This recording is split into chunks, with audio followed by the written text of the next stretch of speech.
Hyderabad Nagole PS పరిధిలో అగ్ని ప్రమాదం చోటు చేసుకుంది. స్థానిక సాయి నగర్ గుడిసెలు దగ్ధమవుతున్నాయి. దీంతో సమీప ప్రాంత ప్రజలు భయాందోళన చెందుతున్నారు. మంటలు వ్యాపిస్తాయనే అనుమానంతో ముందు జాగ్రత్తగా ఘటన పరిసర ప్రాంతాల్లోని జనం ఇంట్లోని వస్తువులను బయటకు తీసుకొస్తున్నారు. ఘటనా స్థలానికి చేరుకున్న అగ్నిమాపక సిబ్బంది మంటల్ని అదుపులోకి తీసుకొచ్చే ప్రయత్నం చేస్తోంది.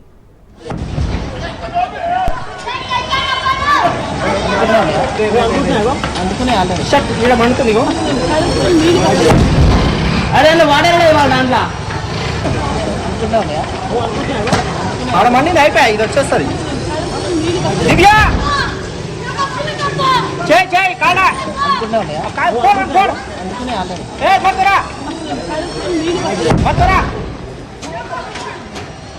ఈ ఓలాను ఈ ఓలాను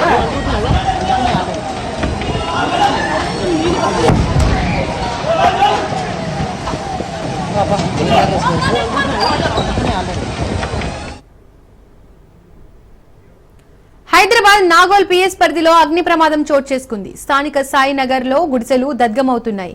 దీంతో సమీప ప్రాంత ప్రజలు భయాందోళన చెందుతున్నారు. మంటలు వ్యాపిస్తాయనే అనుమానంతో ముందు జాగ్రత్తగా ఘటన పరిసర ప్రాంతాల్లోని జనం ఇంట్లోని వస్తువులను బయటకు తీసుకొస్తున్నారు. ఘటనా స్థలానికి చేరుకున్న అగ్నిమాపక సిబ్బంది మంటల్ని అదుపులోకి తీసుకొచ్చే ప్రయత్నం చేస్తోంది.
పాకిస్తాన్ పక్కలో బల్లెంలా మారి ఉగ్రవాదాన్ని ప్రేరేపిస్తోందన్నారు బీజేపీ ఎంపీ లక్ష్మణ్. పాకిస్తాన్ వీసాలను కేంద్ర ప్రభుత్వం రద్దు చేసిందన్నారు. అన్ని రాష్ట్రాల్లో వారిని గుర్తించి పంపించాల్సి ఉందన్నారు. తెలంగాణ ప్రభుత్వం పంపించకుండా మీనమేషాలు లెక్కిస్తుందన్నారు. దేశంలో ఎక్కడ ఉగ్రవాద దాడులు జరిగినా దాని మూలాలు హైదరాబాద్ లో బయటపడుతున్నాయన్నారు. ప్రపంచం ఆశ్చర్యపడే రీతిలో పాకిస్తాన్ కు బుద్ధి చెబుతామన్నారు. ఇక కాంగ్రెస్ పార్టీ పాకిస్తాన్ భాష మాట్లాడుతుందని విమర్శించారు. కాంగ్రెస్ వ్యవహార శైలిని సభ్య సమాజం ఖండిస్తుందన్న ఆయన తెలంగాణలో ఉన్న పాకిస్తానీలను పంపించే విధంగా చర్యలు తీసుకోవాలని గవర్నర్ను కోరామన్నారు. కాశ్మీర్ పహల్గామ్ లో జరిగినటువంటి దుర్ఘటన 26 మంది నాయకులను పొట్టన పెట్టుకున్నటువంటి పాకిస్తాన్ ప్రేరేపిత ఉగ్రవాదులు దేశమంతా కూడా కలవరపడుతూ ఉన్నది, ఆవేదన వ్యక్తం చేస్తా ఉన్నారు. నరేంద్ర మోడీ గారు కూడా విషయం తెలుసుకొని హుటాహుటిన సౌదీ అరేబియా పర్యటన ముగించుకొని వెంటనే మరి విమానాశ్రయంలోనే సమీక్షలు జరిపి యుద్ధ ప్రాతిపదికన చర్యలు తీసుకోమని మరుసటి రోజు కూడా సమావేశమై త్రివిధ దళాలకు పూర్తి స్వేచ్ఛనివ్వడం జరిగింది. మొత్తము అన్ని పార్టీలు దేశమంతా కూడా 140 కోట్ల ప్రజలు నరేంద్ర మోడీ గారి పట్ల విశ్వాసం వ్యక్తం చేస్తూ పక్కలో బెల్లంగా మారినటువంటి ఈ పాకిస్తాన్ ఈ ఉగ్రవాదాన్ని ఏ రకంగా ప్రేరేపిస్తూ కవ్వింపు చర్యలకు పాల్పడుతూ మోదీ గారి నాయకత్వంలో భారతదేశము ప్రపంచంలోనే ఇవాళ ఆర్థికంగా స్థిరపడమే కాకుండా 5వ ఆర్థిక దేశంగా ఇవాళ తీర్చిదిద్దబడము, మరోవైపు అభివృద్ధి దూసుకుపోవడము, ముఖ్యంగా 370 ఆర్టికల్ రద్దు తర్వాత కాశ్మీర్లో కూడా ప్రజలు ప్రధాన జీవన స్రవంతిలోకి వచ్చి మోదీ గారి అభివృద్ధి పట్ల వారు కూడా ఆకర్షితులై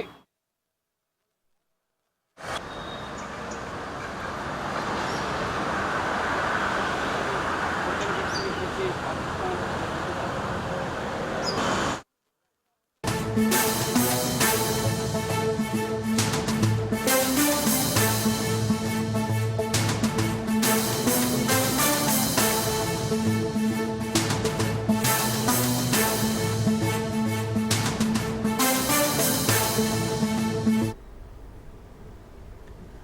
పహల్గాంలో జరిగిన ఘోరమైన ఉగ్రవాద దాడి తర్వాత భారత్ పాకిస్తాన్ దేశాల మధ్య పెరుగుతున్న ఉద్రిక్తతల తెలుగు రాష్ట్రాలను కేంద్ర హోంశాఖ అలర్ట్ జారీ చేసింది.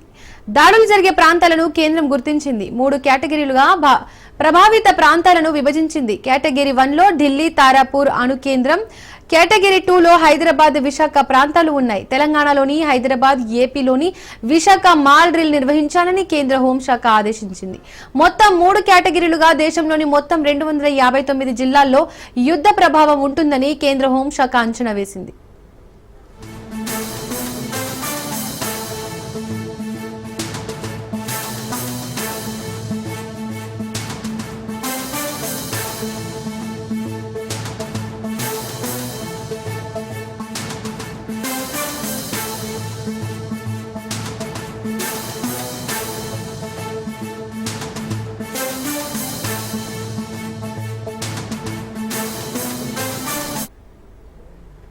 పహల్గాంలో జరిగిన ఘోరమైన ఉగ్రవాద దాడి తర్వాత భారత్ పాకిస్తాన్ దేశాల మధ్య పెరుగుతున్న ఉద్రిక్తతలు తెలుగు రాష్ట్రాలను కేంద్ర హోంశాఖ అలర్ట్ జారీ చేసింది. దాడులు జరిగే ప్రాంతాలను కేంద్రం గుర్తించింది. 3 కేటగిరీలుగా ప్రభావిత ప్రాంతాలను విభజించింది. కేటగిరీ 1లో ఢిల్లీ తారాపూర్ అణు కేంద్రం, కేటగిరీ 2లో హైదరాబాద్ విశాఖ ప్రాంతాలు ఉన్నాయి. తెలంగాణలోని హైదరాబాద్, ఏపీలోని విశాఖలో మాల్ డ్రిల్ నిర్వహించాలని కేంద్ర హోంశాఖ ఆదేశించింది. మొత్తం 3 కేటగిరీలుగా దేశంలోని మొత్తం 259 జిల్లాల్లో యుద్ధం ప్రభావం ఉంటుందని కేంద్ర హోంశాఖ అంచనా వేసింది.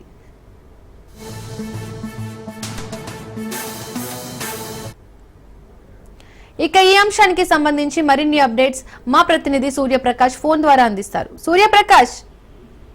దీపిక, పహల్గామా ఉగ్రదాడి ఏదైతే జరిగిందో ఆ రోజు నుండి కూడా భారత్ పాక్ మధ్య తీవ్రమైన ఉద్రిక్తత అయితే నెలకోవడం అయితే జరిగింది. పూర్తిగా ఎక్కడికక్కడ యుద్ధ వాతావరణం అయితే కనిపిస్తుంది. గత 2 రోజుల క్రితంగా కేంద్ర హోంమంత్రి ఎవరైతే అమిత్ షా ఉన్నారో అతను ప్రకటించిన విధంగా దేశవ్యాప్తంగా రేపు అనగా 7వ తారీఖున మే 7వ తారీఖున జరగబోయే సివిల్ డిఫెన్స్ మాక్ డ్రిల్ అయితే ఎంచుకోవడం జరిగింది. దాదాపు 259 జిల్లాల్లో అయితే ఈ యుద్ధ ప్రభావం ఉంటుందని అయితే ఇప్పటికైతే అంచనా వేసుకోవడం అయితే జరిగింది. దానికి సంబంధించి హోంశాఖ అయితే ఈరోజు ఒక అలర్ట్ కూడా జారీ చేసింది. ముఖ్యంగా తెలుగు రాష్ట్రాల విషయానికి వస్తే విశాఖపట్నం, హైదరాబాద్ ప్రాంతంలో హైయర్స్ గా ప్రకటించారు. రేపు ఈ యొక్క 2 ప్రాంతాల్లో కూడా మాక్ డ్రిల్ అయితే జరగబోతుంది. దీనికి సంబంధించి ఎక్కడికక్కడ ఎయిర్ రైడ్ చర్యలు, బ్లాక్ అవుట్ చర్యలు, అలానే దాదాపు దగ్గరలో ఏవేవైతే ఉంటాయో స్టూడెంట్స్ ని కావచ్చు, అలానే ఎన్సీసీ స్టూడెంట్స్, ఇలా అన్ని రకాల స్టూడెంట్స్ ని గ్యాదర్ చేసి అలానే పౌరులు ఎలా హ్యూమన్స్ ఎలా అయితే సేఫ్టీ విధంగా ఉండాలి, ఒకవేళ యుద్ధం జరిగితే పబ్లిక్ ఏ విధంగా సేఫ్ జోన్ లోకి వెళ్లాలనే విషయాన్ని అయితే రేపు తెలియజేయడానికి రేపు మొత్తం దాదాపు 9:30 ఉదయం 9:30 నుండి ఈ యొక్క మధ్యాహ్నం 2 వరకు కూడా ఈ యొక్క కార్యక్రమం అయితే జరగబోతుంది. దీనికి సంబంధించి పౌరులు, విద్యార్థులు వాళ్ళ యొక్క ఆత్మరక్షణకు ఎటువంటి పద్ధతుల్లో శిక్షణ తీసుకోవాలనే విషయాన్ని కూడా రేపు ఈ మాక్ డ్రిల్ తెలియజేయబోతుంది. ఇదంతా ఒక ఎత్తైతే అసలు ఈ రోజు వచ్చిన రిపోర్ట్ ప్రకారంగా అయితే విశాఖపట్నం, హైదరాబాద్ 2 ప్రాంతాలకు కూడా ప్రమాదం, యుద్ధం వస్తే ఈ యొక్క ప్రాంతాన్ని అయితే ఆక్రమించడానికి అయితే పాకిస్తాన్ ముందుకు వస్తుందని, దానికి సంబంధించి మాక్ డ్రిల్స్ చేయడంతో పాటు ముఖ్యంగా ఈ యొక్క ప్రాంతం మొత్తం కూడా నిఘా కేంద్రాలు అయితే ఉండడం అయితే జరుగుతుంది. దీని మీద ఖచ్చితంగా నిఘా పెట్టి ఎటువంటి అవాంఛనీయ ఘటనలు, ఉగ్రదాడులు జరగకుండా ఈ యొక్క ప్రాంతాన్ని కూడా మొత్తం కేంద్ర బలగాలతో కొద్ది రోజులు మోహరించే విధంగా అయితే ఇక్కడ ప్రస్తుతం ఉన్న వాతావరణం అయితే కనిపిస్తుంది. దీపిక. Thank you Suryaprakash.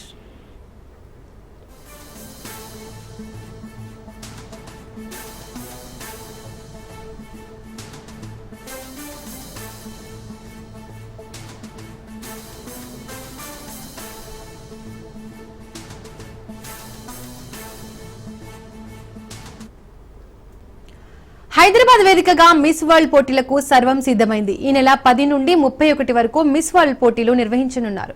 ఈ నెల 10న గచ్చిబౌలి ఇండోర్ స్టేడియంలో ప్రారంభ వేడుక జరగనుంది. ఈ నెల 31న మిస్ వరల్డ్ పోటీలు గ్రాండ్ ఫినాలే ఉండనుంది. ఈ పోటీల్లో 116 దేశాల మహిళలు పాల్గొననున్నారు. కాగా ఇప్పటికే హైదరాబాద్ చేరుకున్నారు కంటెస్టెంట్లు. America, Caribbean, Africa, Europe, Asia దేశాల నుండి వచ్చే పోటీదారులకు తెలంగాణ ఆతిథ్యం ఇస్తోందన్నారు మంత్రి జూపల్లి కృష్ణారావు. తెలంగాణ సంస్కృతి, వారసత్వ సంపద, సాంప్రదాయాలు ఉట్టిపడేలా ప్రపంచానికి చాటి చెబుతామంటున్నారు మంత్రి జూపల్లి. కృష్ణారావుతో మా ప్రతినిధి సైదులు ఫేస్ టు ఫేస్.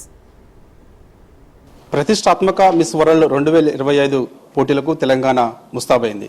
ఈ కార్యక్రమంలో 116 దేశాల నుంచి అందాల తారలు పాల్గొనబోతున్నారు. ఈ వేడుకలు తెలంగాణ సంస్కృతిని ప్రపంచవ్యాప్తంగా చాటి చెప్పేందుకు సిద్ధమవుతుంది తెలంగాణ ప్రభుత్వం. మనతో మాట్లాడేందుకు పర్యాటక శాఖ మంత్రి జూపల్లి కృష్ణారావు ఉన్నారు. మాట్లాడదాం. సార్ నమస్తే అండి. ఈ వేడుకలు ఎప్పుడు ప్రారంభమవుతున్నాయండి? ఈ నెల 10వ తారీఖు గచ్చిబౌలి స్టేడియంలో ప్రారంభోత్సవ వేడుక జరుగుతుంది. ఇందులో 116 దేశాల వాళ్ళు పాల్గొంటా ఉన్నారు. ఇప్పుడున్న సమాచారం మేరకు ఈ వస్తున్నటువంటి ప్రపంచ యొక్క మిస్ వరల్డ్ పోటీలు పాల్గొనేటువంటి వాళ్ళందరూ కూడా ఎయిర్పోర్ట్లోనే వాళ్లకు తెలంగాణ సంస్కృతి సాంప్రదాయాలు ఉట్టిపడే విధంగా కట్టు బొట్టు వ్యవహారం మొత్తం కూడా తెలంగాణ ఒక ప్రాధాన్యతను ప్రతిబింబించే పద్ధతిలో కల్చర్ను ప్రొజెక్ట్ చేసే విధంగా ప్రపంచానికి చాటిచెప్పే విధంగా చేస్తా ఉన్నాం. అంతేకాకుండా ఈ వస్తున్నటువంటి ఎవరైతే పార్టిసిపెంట్స్ ఉన్నారో వీళ్ళందరినీ కూడా వివిధ గ్రూపులుగా చేసి ఒక్కొక్క గ్రూపుకు ఒక్కొక్క రోజు ఒక్కొక్క ప్రాంతానికి తీసుకెళ్లే విధంగా, అంటే తెలంగాణలో ఉన్నటువంటి గొప్ప చారిత్రక కట్టడాలు, suppose Chowmahalla palace, Charminar, Ramoji film city, ఎక్స్పీరియము, ఇట్లా అట్లాగే రామప్ప దేవాలయము, వరంగల్ ఫోర్టు కోట, 1000 స్తంభాల గుడి కావచ్చు, అట్లాగే నాగార్జున సాగర్, నాగార్జున కొండ, ఇట్లా మహబూబ్ నగర్ పిల్లల మర్రి, ఇట్లా ఒక్కొక్క ప్రాంతాన్ని మొత్తాన్ని కూడా అంటే eco tourism, temple tourism, medical tourism, ఇట్లా రకరకాల టూరిజం కూడా వాళ్ళకి తీసుకెళ్లి చూపించే ప్రయత్నం చేస్తా ఉన్నాం. ప్రతి దగ్గర కూడా తెలంగాణలో ఉన్నటువంటి ఈ యొక్క కళల్ని కూడా ప్రదర్శించే కార్యక్రమం చేస్తాం. ఓవరాల్గా వీటన్నిటినీ చూపించడం ద్వారా ఈ యొక్క ప్రపంచ ఈవెంట్ దీన్ని వీక్షించడం కోసం ప్రపంచం మొత్తం కూడా చూస్తూ ఉంటుంది. మొత్తం టోటల్ 20 రోజుల వేడుక కంప్లీట్గా. దీనికి ప్రపంచం నుంచి సుమారుగా అరౌండ్ 3,000-3,500 మంది ఈ యొక్క మీడియా వాళ్ళు, అంటే టీవీల వాళ్ళు, పేపర్ల వాళ్ళు కూడా ఇలా పాల్గొంటారు. సో తద్వారా ఏంటంటే మొత్తం ప్రపంచానికి తెలంగాణలో ఉన్నటువంటి ఈ యొక్క టూరిస్ట్ ప్లేసెస్, చారిత్రక కట్టడాలు, చారిత్రక దేవాలయాలు, గొప్ప సంపద, అట్లాగే కళలు, అటవీ ప్రాంతం కావచ్చు, ఎకో టూరిజం కావచ్చు, ఇట్లా వీటన్నిటినీ ప్రపంచానికి పరిచయం చేసే కార్యక్రమం చేస్తూ దీని ద్వారా పర్యాటకుల్ని ఆకర్షించే కార్యక్రమం చేయడం కోసం, తద్వారా తెలంగాణ రాష్ట్రంలో ఉన్నటువంటి నిరుద్యోగ ఉందో ఆ నిరుద్యోగ యువతి యువకులకు కొంతవరకైనా ఉద్యోగ ఉపాధి అవకాశాలు కల్పించడం కోసం, రాష్ట్ర ఆదాయం పెంచడం కోసం ఇది చేసేటువంటి ప్రయత్నం. దానికోసమే అందాల పోటీ తప్ప అందం వీక్షించడం కోసం కాదు. అంటే పర్సెప్షన్, చూసే కోణాన్ని బట్టి ఉంటుంది. వాస్తవంగా ఈ టూరిజం అనేది తెలంగాణ రాష్ట్రం తీసుకుంటే దేశంలో ఎక్కడో ఉంది, మనం అడుగున ఉన్నాం. ప్రపంచంలో భారతదేశం కూడా ఎక్కడో ఉంది, అడుగున. అంటే తెలంగాణను నంబర్ 1 స్థానంలో భారతదేశంలో నిలబెట్టడం కోసం, తద్వారా అట్రాక్ట్ చేయడం కోసం. కొన్ని ప్రపంచ దేశాలు కొన్ని చూస్తే మీరు వాళ్ళకు అసలు ఎలాంటి వనరులు లేవు, ఎలాంటి కట్టడాలు లేవు, ఎలాంటి చారిత్రక క్షేత్రాలు లేవు. అయినా కేవలం ఇసుక తప్ప, సముద్రం తప్ప. అయినా కూడా ఆ ప్రపంచంలో గొప్పగా ఆ దేశాలు ఆర్థికంగా ఉన్నత స్థానంలో ఉన్నారు. Even the per capital income కూడా పెద్ద ఎత్తున ఉంది. మన దగ్గర ఇన్ని ఉండి కూడా టూరిజం ప్రమోషన్ లేదు. అందుకనే గడిచిన 10 సంవత్సరాల్లో టూరిజం కూడా లేదు, అసలు పాలసీ లేకుండింది.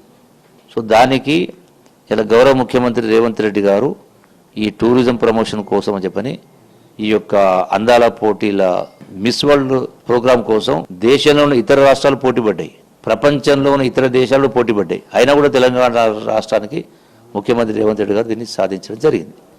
సో దీనికి అయ్యే ఖర్చు వాస్తవంగా 54 కోట్లు వాళ్ళు ఇచ్చినటువంటి ఎస్టిమేట్స్. అందులో 27 కోట్లు ఆ యొక్క మిస్ వరల్డ్ ఆర్గనైజేషన్ వాళ్ళు పెట్టుకోవాలి. మిగతా 27 కోట్లు రాష్ట్ర ప్రభుత్వం. ఇందులో కేవలం 5 కోట్ల రూపాయలు మాత్రమే ఇవ్వడం జరిగింది. మిగిలిన డబ్బును ఇవ్వాల్సిన అవసరం ఉండకపోవచ్చు. ఎందుకంటే స్పాన్సరర్స్ ద్వారా ఆ అమౌంట్ వస్తుంది. అంటే పరిశ్రమలు, పారిశ్రామికవేత్తలు ఉంటారో వాళ్ళ ఉత్పత్తుల్ని మార్కెటింగ్ చేసుకోవడం కోసం వాళ్ళు స్పాన్సర్ చేస్తారు, వాళ్ళ టీవీలో ప్రచారం కోసం. సో కాబట్టి రాష్ట్రానికి 1 రూపాయి కూడా ఖర్చు కాకపోవచ్చు. 1 రూపాయి కూడా రాష్ట్రానికి ఖర్చు చేయాల్సిన అవసరం లేదంటున్నారు ఈ అందాల పోటీలకి. ప్రతిపక్షాల నుంచి పదే ఒక ఆరోపణ వస్తుంది, 100 కోట్లు ఖర్చు చేస్తున్నారు, ప్రజలకు ఇచ్చినటువంటి హామీలు ఏ ఒక్క హామీ కూడా ఈ ప్రభుత్వం నెరవేర్చలేకపోతుంది. మరోవైపు రాష్ట్ర ముఖ్యమంత్రి స్వయంగా ఆర్థిక పరిస్థితి బాగలేదని చెప్పేసి అంటున్నారు. మరి ఎందుకు ఈ పోటీలు అని చెప్పేసి కూడా ప్రతిపక్షాల ఆరోపణలు. ఏం చెప్తారు ఈ ప్రతిపక్షాలకి ఈ వ్యాఖ్యలపైన?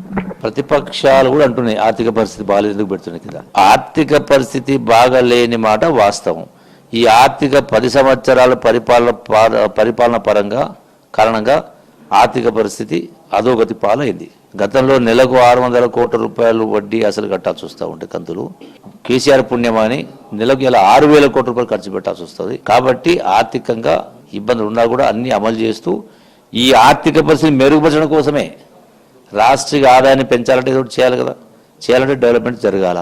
దానికోసమే ముఖ్యమంత్రి గారు, ఇండస్ట్రీ మినిస్టర్ శ్రీధర్బాబు గారు దావోస్ వెళ్ళి పెట్టుబడులు తీసుకురావడం జరిగింది. జపాన్ పోయి పెట్టుబడి తీసుకురావడం జరిగింది. ఈ టూరిజం డిపార్ట్మెంట్ ద్వారా కూడా ఈ రోజున పర్యాటకులను రప్పించడంతో పాటుగా ఇన్వెస్టర్స్ ను కూడా, పెట్టుబడి పెట్టే వాళ్ళను కూడా రాష్ట్రాలు రప్పించే ప్రయత్నం. ఎందుకంటే టూరిజం డిపార్ట్మెంట్ కు అలా 100 కోట్ల రూపాయల ఆస్తులు ఉన్నాయి, కానీ దానిపైన అవి నిరర్థంగా పడి ఉన్నాయి. సో వాటిని డెవలప్ చేయాలా, వాటి ద్వారా ఆదాయం రావాలంటే పెట్టుబడి పెట్టాలా. టూరిజం శాఖ ద్వారా ఆ డబ్బులు పెట్టలేరు కూడా. సో కాబట్టి ప్రైవేట్ ఇన్వెస్టర్స్ని తీసుకురావాలి. సో ఈ యొక్క మిస్ వరల్డ్ ఈవెంట్ ద్వారా ఒకవైపున పర్యాటకుల్ని, ఒకవైపున ఇన్వెస్టర్స్ను తీసుకొచ్చే కార్యక్రమం చేస్తూ నిరుద్యోగ యువతి యువకుల కోసం కొంత ఉద్యోగ ఉపాధి అవకాశాలని మెరుగుపరచడం, రాష్ట్ర ఆదాయం పెంపొందించడం కోసం. ఇది చెయ్యకపోతే తప్పవుతుంది, కానీ చేస్తే తప్పెందుకవుతుంది? కేసీఆర్ మాటలు చెప్పాలంటే మేడ మీద తలకాయలను కూడా ఆ మాటలు మాట్లాడరు. సో ఇది కూడా అంతే వాళ్ళు మాట్లాడేది. ముఖ్యంగా ఈ వివిధ దేశాల నుంచి వస్తున్నటువంటి అందాలతారులని మన తెలంగాణ ప్రాంతంలో వివిధ పర్యాటక ప్రదేశాలకు తీసుకెళ్తామని చెప్పేసి అంటున్నారు. ఏర్పాట్లు ముఖ్యంగా ఏ విధంగా ఉండబోతున్నాయి, ఇబ్బందులు తలెత్తకుండా వాళ్ళకి సంబంధించి? నా భూతో నా భవిష్యత్ అనే విధంగా ఏర్పాట్లు జరుగుతున్నాయి. వచ్చినటువంటి వాళ్ళను కూడా మన తెలంగాణ సంస్కృతి, మన తెలంగాణ సాంప్రదాయాలు, మన తెలంగాణ కళాకారుల ద్వారా భరతనాట్యం కావచ్చు, కూచిపూడి కావచ్చు, పేరిణి కావచ్చు, కట్టు బొట్టు సంస్కృతి, తెలంగాణ సంస్కృతి ఉట్టిపడే విధంగా ఎయిర్పోర్ట్ లో దిగినప్పటి నుంచి మళ్ళీ ఎయిర్పోర్ట్ లో ఎక్కేంత వరకు కూడా గొప్ప అనుభూతి కలిగే విధంగా ప్రపంచం మొత్తం కూడా వాళ్ళు తెలంగాణ టూరిజం అంబాసిడర్స్ గా డెవలప్ అయ్యే విధంగా ఆ స్థాయిలో ఏర్పాటు చేస్తా ఉన్నాం. అన్ని ఏర్పాట్లు సక్రమంగా జరుగుతూ ఉన్నాయి. అన్ని ప్రాంతాలను చూపించి ఏర్పాటు చేస్తాం. అంటే వాళ్ళ కోసమనే కాదు, వాళ్ళ ద్వారా ఈ ఇంటర్నేషనల్ మీడియా ద్వారా ప్రపంచానికి ఈ మెసేజ్ పోవాలి, పర్యాటకులు రప్పించాలి. మొదటి రోజు ఏ విధంగా ఉండబోతుంది? ముఖ్యంగా ఈ ప్రారంభ వేడుక ఎవరు రాబోతున్నారు సార్? మొదటి రోజు గచ్చిబౌలి స్టేడియంలో, ఇండోర్ స్టేడియంలో ఈ ఈవెంట్ జరుగుతూ ఉంది. దీనికి అందరిని కూడా ఇన్వైట్ చేస్తూ ఉన్నాం. సో దాని కెపాసిటీని బట్టి, దానికి ఉన్న కెపాసిటీ సమ్వేర్ అరౌండ్ 3,000 ఉంది. మన తెలంగాణ కళల్ని, కళారూపాలని కూడా ప్రదర్శించే కార్యక్రమం జరుగుతుంది. చూస్తున్నాం కదా, ఖచ్చితంగా ఈ యొక్క అందాల పోటీలు మన దేశంలో ఇతర రాష్ట్రాలు పోటీ పడినప్పటికీ కూడా చాలా ప్రతిష్టాత్మకంగా నిర్వహించేందుకు తెలంగాణ ప్రభుత్వం ముందుకొచ్చి నిర్వహించబోతుంది. దాదాపుగా 116 దేశాల నుంచి అందాల తారలు ఈ కార్యక్రమాల్లో పాల్గొనబోతున్నారు. దాంతోపాటుగా తెలంగాణ టూరిజాన్ని కూడా వాళ్ళకు చూపించబోతున్నాం. ఖచ్చితంగా తెలంగాణ టూరిజం కూడా డెవలప్మెంట్ కాబోతుందని చెప్పేసి అంటున్నారు పర్యాటక శాఖ మంత్రి జూపల్లి కృష్ణారావు. వీడియో జర్నలిస్ట్ అమర్తో సైదులు, రాజ్ న్యూస్, హైదరాబాద్.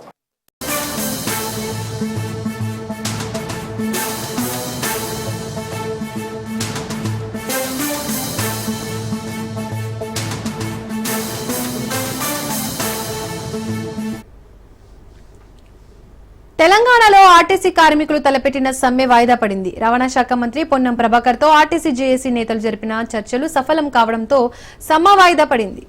ఉద్యోగుల సమస్యలపై 3 ఐఏఎస్ అధికారులతో ప్రభుత్వం కమిటీని ఏర్పాటు చేసింది. నవీన్ మిత్తల్, లోకేష్ కుమార్, కృష్ణ భాస్కర్లతో కూడిన ఈ కమిటీ ఉద్యోగ సంఘాలతో చర్చించి సమస్యల పరిష్కారం సూచించనుంది. వారం రోజుల్లోగా నివేదిక ఇవ్వాలని ఈ కమిటీని ప్రభుత్వం ఆదేశించింది. తాజాగా మంత్రి పొన్నం ప్రభాకర్ తో జరిపిన చర్చలు సఫలం కావడంతో సమ్మె వాయిదా పడింది.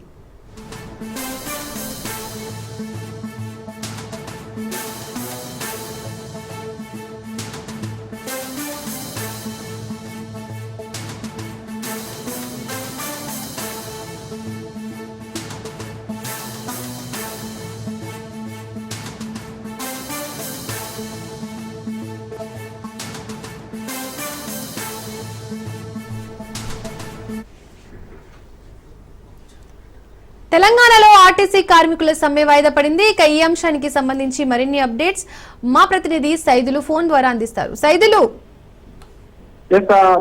ఆర్టీసీ జేఏసీ సమ్మె వాయిదా పడింది. మంత్రి పొన్నం ప్రభాకర్, ఆర్టీసీ మంత్రిగా ఉన్నటువంటి పొన్నం ప్రభాకర్ విజ్ఞప్తి మేరకు ఆర్టీసీ జేఏసీ కార్మికులు ఈ యొక్క సమ్మెను విరమించుకున్నారు. వారి యొక్క సమస్యలు ఏదైతే ఉందో ప్రధానంగా కొన్ని డిమాండ్లు 19 డిమాండ్లతోటి వారు ప్రభుత్వం ముందుంచారు. ఆ డిమాండ్లను త్వరలోనే పరిష్కారం చేస్తామని మంత్రి పొన్నం ప్రభాకర్ హామీ మేరకు వారు సమ్మె విరమించుకున్నట్లు కూడా ప్రకటన చేశారు. గత కొన్ని రోజులుగా ఆర్టీసీ సమ్మెపై కొంత సందిగ్ధత నెలకొందని చెప్పవచ్చు. ఎందుకంటే ఆర్టీసీ సమ్మె చేస్తే చాలా మందికి ఇబ్బందులు తలెత్తే అవకాశం ఉన్నది. ఎందుకంటే గతంలో కూడా అనేక రోజులు వాళ్ళు సమ్మె చేసిన సందర్భాలు చాలా సందర్భాలు ఉన్నాయి. సో అప్పుడు కూడా ఇబ్బందులు తలెత్తిన విషయాలు అందరికీ తెలిసిన విషయమే. సో అలాంటి ఇబ్బందులు మరోసారి తలెత్తకుండా ఇందుకు ప్రభుత్వం విజ్ఞప్తి చేసింది ఆర్టీసీ కార్మికులకు. అనేక డిమాండ్లు కాంగ్రెస్ పార్టీ అధికారంలోకి రాకముందు ఎన్నికల సమయంలో ఆర్టీసీ కార్మికులకు ఇచ్చినటువంటి 19 హామీలు అమలు చేయాలని ప్రధానంగా వారు డిమాండ్ చేస్తూ ఈ యొక్క హామీలను 100 రోజుల్లోనే అమలు చేస్తామని ఆనాడు ముఖ్యమంత్రి రేవంత్ రెడ్డి హామీ ఇచ్చారు. 16 నెలలు కావస్తుంది కాంగ్రెస్ పార్టీ అధికారంలోకి వచ్చి. ఆర్టీసీ కార్మికుల సమస్యలు ఏదైతే వాటిని పరిష్కరించకుండా కొంత ప్రభుత్వం నిర్లక్ష్యం చేస్తుందని ఆర్టీసీ కార్మికులు చెప్తున్నారు. దానిలో భాగంగా ఆర్టీసీ కార్మికులకు సంబంధించినటువంటి సమస్యలు ప్రధానంగా అవి పరిష్కారం చేయాలని వారు ప్రభుత్వం ముందు విజ్ఞప్తి చేశారు, డిమాండ్ చేశారు. అయితే ఆ యొక్క విజ్ఞప్తులను ప్రభుత్వం పట్టించుకోకపోవడంతో ఈ నెల 7వ తారీఖు రోజు నుంచి మేము సమ్మె చేస్తామని ప్రకటన చేశారు. దానికి సంబంధించినటువంటి ఏర్పాట్లను కూడా చేసుకున్నారు. ఇప్పటికే ఆర్టీసీ కార్మికులందరూ కూడా సమ్మెలోకి దిగేందుకు రంగం సిద్ధం చేసుకున్నారు. దానిలో భాగంగా ఈ రోజు ఆర్టీసీ జేఏసీ కార్మికులతోటి సచివాలయంలో మంత్రి పొన్నం ప్రభాకర్ భేటీ అయ్యారు, వారిని ఆహ్వానించారు. అంటే ఈ యొక్క సమస్యలు ఏదున్నా ప్రభుత్వానికి చెప్పుకోవచ్చు. ఎందుకంటే ప్రభుత్వం ప్రజా ప్రభుత్వం అనేక సమస్యలు పరిష్కారం చేస్తుంది. దానిలో భాగంగా ఆర్టీసీ సమస్యలు కూడా పరిష్కారం చేస్తామని వారికి హామీ ఇవ్వడంతో ఆర్టీసీ జేఏసీ సమ్మె విరమించుకుంది. సో త్వరలోనే ఖచ్చితంగా వారి యొక్క డిమాండ్లు ఏదైతే ఉన్నాయో ఆ డిమాండ్లను పరిష్కారం చేస్తామని మంత్రి పొన్నం ప్రభాకర్ చెప్పడంతో ఆ మంత్రి హామీ మేరకు వారు ఈ యొక్క సమ్మె నిర్మించుకున్నట్టు కూడా తెలుస్తుంది. సో రేపటి నుంచి కంటిన్యూగా అంటే ఈ రోజు ఎలానైతే ఉందో ఆర్టీసీ కార్మికులు అలానే డ్యూటీకి రావాలని చెప్పారు. యాక్చువల్ గా రేపు ఉదయం 6 గంటల నుంచి ఆర్టీసీ కార్మికులు రాష్ట్ర వ్యాప్తంగా సమ్మెలోకి వెళ్ళాలని భావించారు. ఎవరు కూడా పనులకు వెళ్ళొద్దని, ఎవరైనా వెళ్తే వారికి కొన్ని ఇబ్బందులు తలెత్తాయని చెప్పేసి ఆర్టీసీ కార్మికులు అని అన్నారు. వాస్తవంగా ఆర్టీసీ జేఏసీ వాళ్ళందరూ కూడా ఒక యూనిట్ గా ఉండి తమ సమస్యల పైన గట్టిగా పోరాడుతూ ఆ యొక్క డిమాండ్లను ఏదైతే ఉన్నాయో ఆ ప్రధాన డిమాండ్లను ప్రభుత్వం ముందుంచారు. ఖచ్చితంగా త్వరలోనే ఆ సమస్యల పరిష్కారం చేస్తామని మంత్రి పొన్నం ప్రభాకర్ హామీ మేరకు ఆర్టీసీ జేఏసీ సమ్మె విరమించుకుంది. Right Saidulu, thank you.